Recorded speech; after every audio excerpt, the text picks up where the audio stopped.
Avant de retrouver Eugénie Bastier, place à votre club culture européen. On va parler littérature avec vous, Nicolas Caro. Bonjour Nicolas. Bonjour Dimitri. Ce matin, un standard de la littérature pour son anniversaire. Standard, c'est le mot, puisque c'est un bouquin jazzy, L'écume des jours de Boris Vian, écrit il y a 80 ans tout pile, en avril 46.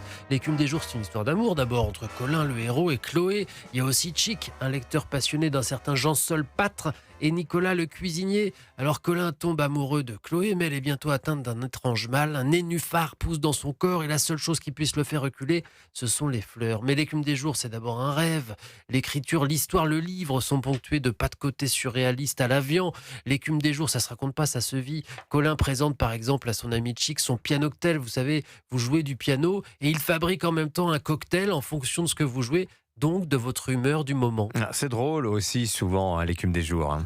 Très, mais aussi tragique, puisque le rêve se transforme en cauchemar quand Chloé tombe malade. Pour la soigner, une seule solution, donc les fleurs. Plus il y a de fleurs, plus le nénuphar rapetisse. Alors Colin remplit la maison de fleurs, et ça marche. Oui, mais les fleurs, ça coûte cher, et il faut les changer souvent. Et au bout d'un moment, Colin n'a plus de quoi acheter les fleurs. Bon, enfin, je laisse ceux qui ne l'ont pas lu découvrir le roman et découvrir la galerie de personnages. Colin, donc, Chloé, Chic, Nicolas, Jean-Sol Pâtre et la souris. C'est un univers à part, beau, poétique, doux et mélancolique. Voilà, l'écume des jours de Boris Vian à redécouvrir. 80 ans, donc c'est au livre de poche. Merci beaucoup, Nicolas Caro. 8h38 sur Europe 1. 7h, 9h.